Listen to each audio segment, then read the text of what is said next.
Сәлеметсіздер ме? 4-ші сынып білім алушыларына арналған әдебиеттік оқу пәнінен ғарышқа сапар тақырыбындағы сабағымызды бастаймыз. Бүгінгі оқу мақсатымыз шығарманы қайта құруға, интерпретациялауға және бағалауға негізделген сұрақтар қою және жауап беру. Балалар, сендер ғарышқа ұшқан тұңғыш ғарышкерді білесіңдер ме? Ол жайлы естулерің бар ма? Олай болса, ғарышқа ұшқан тұңғыш ғарышкермен таныс болайық.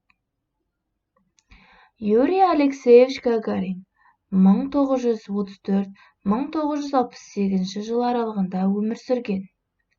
1961 жылы 12 сәуірінде Байқоңыр ғарыш айлағынан ғарышқа ұшқан тұңғыш ғарышкер. Ол жерді айналып ұшып, 1 сағат 48 минуттан кейін жерге қайтып оралды. Қазір көп оқу орны, көше, алаң Юрий Гагарин есімімен аталады. Ендеше танымдылығымызды одан әрі шыңдау үшін тұңғыш ғарышкердің өмірбаяны туралы деректер тыңдайық. Юрий Алексеевич Гагарин 1960 жылы ғарышкерлер қатарына алынды.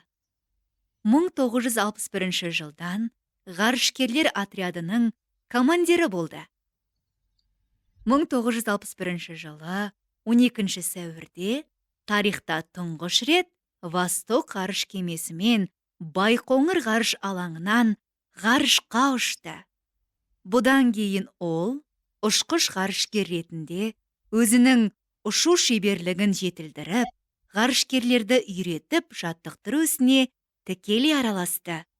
Ғарыш кемелерінің ұшуын басқаруға қатынасып отырды. 1968 жылы әскери әуе инженерлік академиясын бітірді. 1964-68 жылдары ғарышкерлерді даярлау орталығы бастығының орынбасары болды. Ол бірнеше елдерде болып қайтты. Юрий Гагарин ұшақпен жаттығу кезінде Владимир облысы, Киржак ауданы, Новоселово селосының маңында қаза тапты.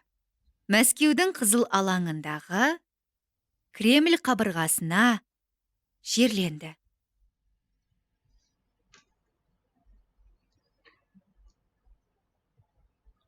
Балалар, сендер білесіңдер ме?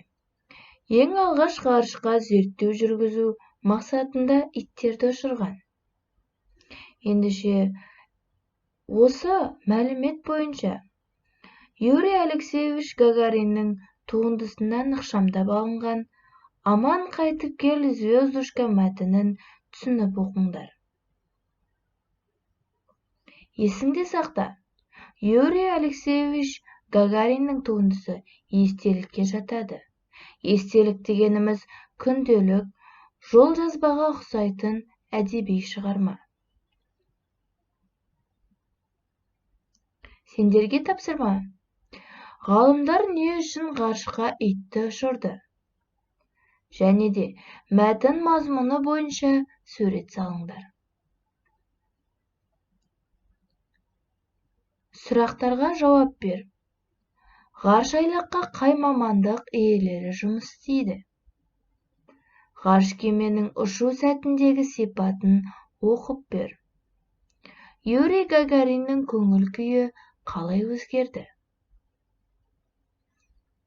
Осы тапсырма бойынша кері байланыс жасаймыз.